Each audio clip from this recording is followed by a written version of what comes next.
नमो भगवते वासुदेवाय। श्रीमद्वाल्मीकिरामायणम् आरण्यकाण्डं त्रयस्त्रिंशः सर्गः। रावणनिन्दा। ततः शूर्पणखादीना रावणं लोकरावणम् अमात्यमध्ये संक्रुद्धा परुषं वाक्यमब्रवीत्। प्रमत्तः कामभोगेषु स्वैरवृत्तो निरङ्कुशः समुत्पन्नं भयं घोरं बोद्धव्यं नावबुध्यसे।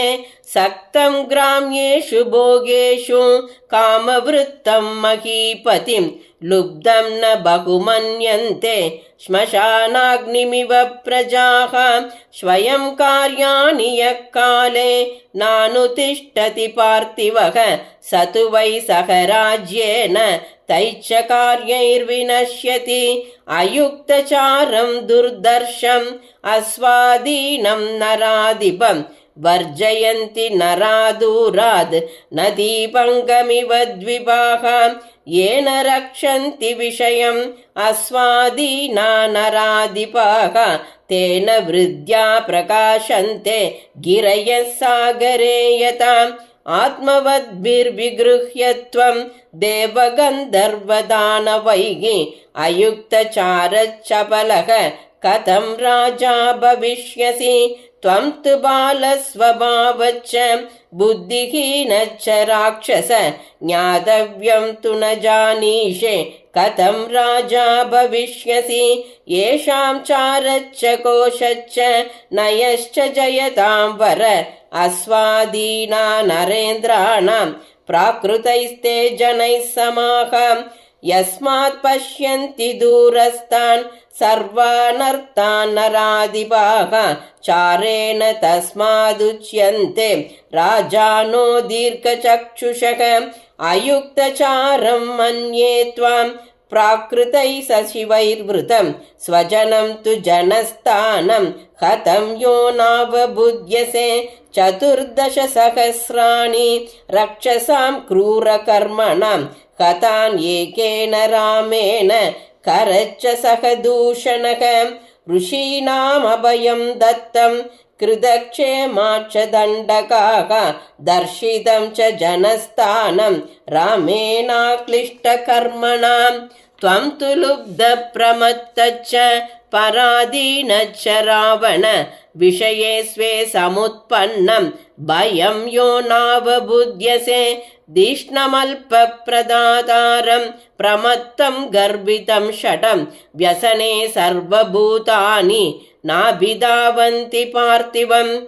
अतिमानिनमग्राह्यम् आत्मसम्भावितं नरं क्रोधनं व्यसने हन्ति स्वजनोऽपि महीपतिं। नानुतिष्ठति कार्याणि भयेषु न बिभेदि च क्षिप्रं राज्याच्युतो दीनः तृणैस्तुल्यो भवेदिह। शुष्कैः काष्ठैर्भवेत् कार्यं लोष्टैरपि च पांसुभिः न दुस्थानात् परिभ्रष्टैः कार्यं स्यात् वसुधाधिपैः। उपभुक्तं यथा वासः स्रजो वा मृदिता यथा एवं राज्यात् परिभ्रष्टः समर्थोऽपि निरर्थकः।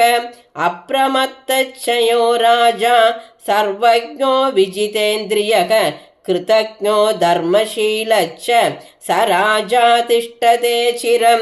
नयनाभ्यां प्रसुप्तोऽपि जागर्ति नयचक्षुषां व्यक्तक्रोधप्रसादश्च स राजा भूज्यते जनैः। त्वं तु रावण दुर्बुद्धिः गुणैरेतैर्विवर्जितः यस्य देविदिदच्चारैः। रक्षसां सुमहान् वदः परावमन्ता विषयेषु सङ्गतः न देशकालप्रविभागतत्त्वविद् अयुक्तबुद्धिर्गुणदोषनिश्चये विपन्नराजो न चिराद् विपक्ष्यसे। इति स्वदोषान् परिकीर्तितांस्तया समीक्ष्य बुद्ध्या क्षणदाचरेश्वरः। धनेन दर्भेण बलेन चान्वितः विचिन्तयामास चिरं स रावणः। इत्यार्षे श्रीमद् रामायणे वाल्मीकिये आदिकाव्ये चतुर्विंशतिसहस्रिकायां संहितायाम् आरण्यकाण्डे रावणनिन्दा नाम त्रयस्त्रिंशः सर्गः। श्रीदाशरथाय विद्महे सीतावल्लभाय धीमहि तन्नो राम प्रचोदयात्। जानकीकान्तस्मरणं जय जय राम राम।